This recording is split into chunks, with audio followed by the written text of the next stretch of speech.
In a small village named Olona, there lived a girl named Amara. Amara was known throughout the village for her beauty. Her skin was smooth and radiant. Her hair flowed like silk, and her smile could light up the darkest day. She was not only beautiful but also kind, respectful, and loved by everyone in the village. The elders praised her, the children adored her, and her parents cherished her as their only daughter. However, not everyone admired Amara.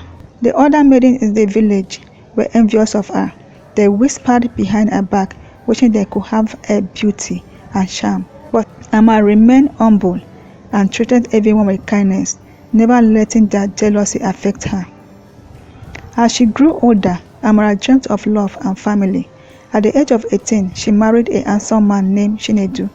Their wedding was a grand celebration filled with laughter, music, and dancing. Amara felt like the luckiest girl in the world.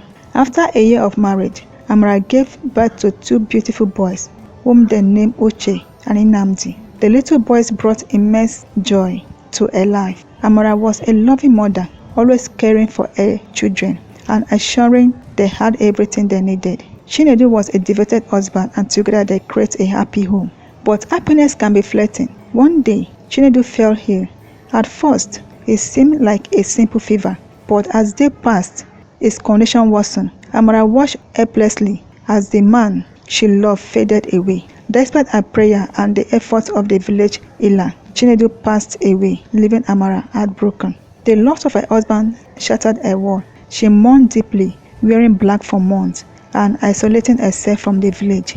Friends and family tried to comfort her, but nothing could fill the void in her heart. She promised herself that she would never get married again. 2 years passed, and the pressure from her family and friends grew stronger. They believed Amara was still young and deserved happiness.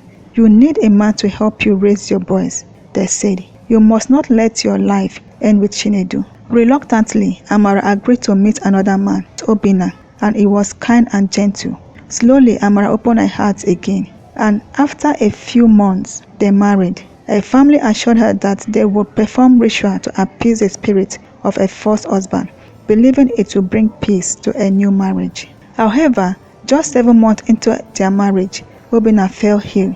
He became weak and was taken to the hospital, but the doctor could not find the cause of his sickness. Desperate for answer, the family consulted a native doctor. The native doctor revealed a shocking truth. Amara had a spirit husband who was responsible for the death of Chinedu and the illness of Obina.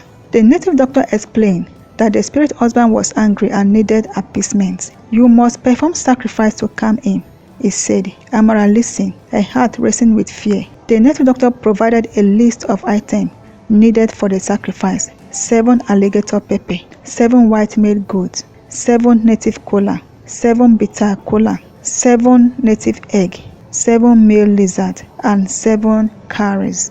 Amara's family accepted the native doctor's advice, and they began to prepare for the sacrifice. After 3 days of preparation, Obina was instructed to take the sacrifice to the sacred river. The native doctor warned him, at the river bank, you will see a cluster of banana plants. Drop the sacrifice there and turn back immediately without looking back. As Obina made his way to the river, Amara prayed for a safe return. But as he dropped the sacrifice and began to walk back home, he heard a strange noise behind him. Curiosity got the better part of him, and he turned to look. To his horror, he saw a massive snake devouring the sacrifice.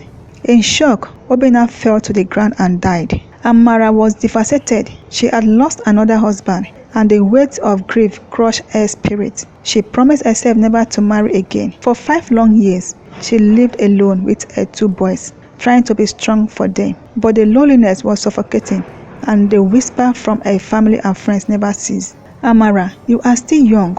You need a husband to help you raise your children, they insisted. We will make sure the spirit husband is appeased this time. Finally, after much persuasion, Amara agreed to marry again. They assured her that the sacrifice had been accepted and everything would be fine. She married a 3rd husband named Shike, believing that her troubles were finally over. 7 months into their marriage, disaster struck again. Chike went to their farm to cut plantain. As she walked, he was bitten by a snake. Amara's heart sank as she rushed to the hospital with him. Despite the doctor's best efforts, Chike did not respond to treatment. In desperation, they sought the help of another native doctor. The native doctor revealed that the previous sacrifice had not been accepted by the spirit husband. "You must perform another sacrifice immediately or he will die," the native doctor warned. Amara's family agreed to gather the item needed for the sacrifice. They worked tirelessly to collect everything except for the male lizard. Amara asked her sons to hunt for the lizard in their compound. While they searched, Chike stepped out of the room to throw away some waste. Suddenly, a stone fell from above, hitting him on the forehead, and he collapsed and died instantly. Amara was inconsolable. She felt like the weight of the world was on her shoulder. She had lost 3 husbands and her heart was shattered. She blamed herself for everything that had happened. "What have I done to deserve this?" she cried. The thought of ending her life crossed her mind more than once. One day, as she walked through the market, lost in thought, she bumped into a childhood friend named Ife. Ife noticed the sadness in Amara's eyes and asked what was wrong.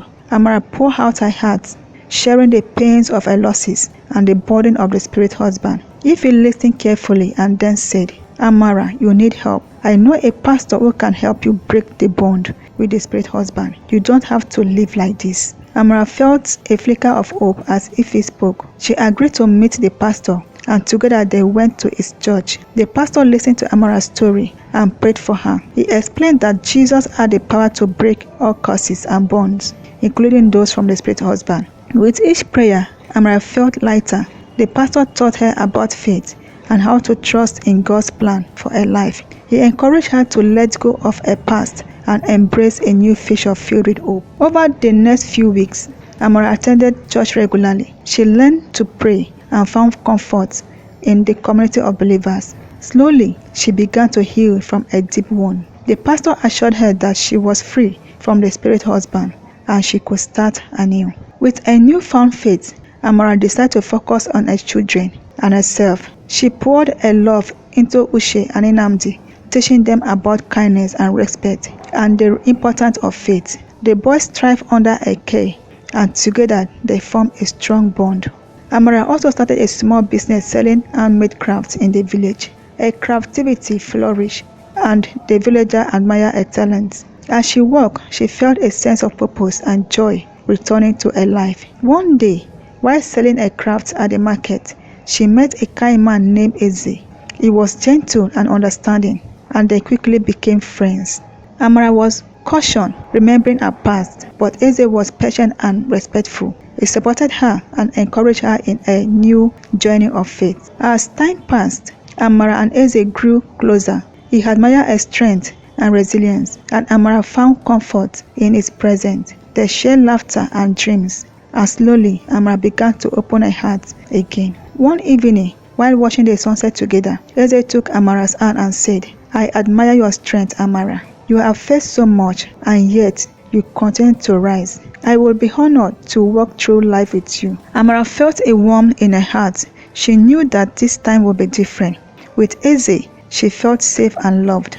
After much prayer and consideration, Amara accepted Eze's proposal, knowing that they would build a future together based on faith and love. Amara and Eze's wedding was a beautiful celebration of love and hope. The entire village rejoiced, and Amara felt a sense of peace wash over her. She knew that her past did not define her, and she was ready to embrace a new beginning. As they stood together, surrounded by friends and family, Amara looked into Eze's eyes and saw a future filled with promise. She had overcome the darkness of her past, and now she was free to live a life filled with joy and love.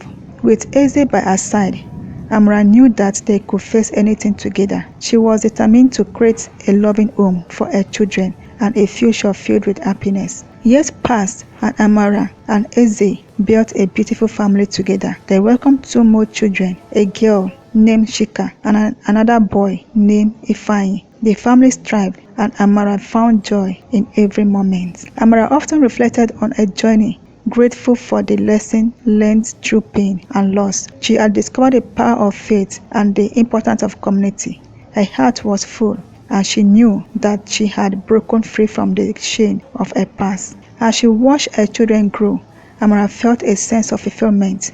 She had turned her sorrow into strength, and her story became one of hope for others in the village. She shared her experience openly, encouraging those who face challenge to hold on to their faith and never lose hope. In the village of Olana, Amara became a symbol of resilience and love. Her beauty was not just in her appearance, but in her spirit and the kindness she showed to others. And as the sun set each evening, casting golden glow over her home, Amara knew that she had finally found a place in the world, a place filled with love, faith, and the joy of family.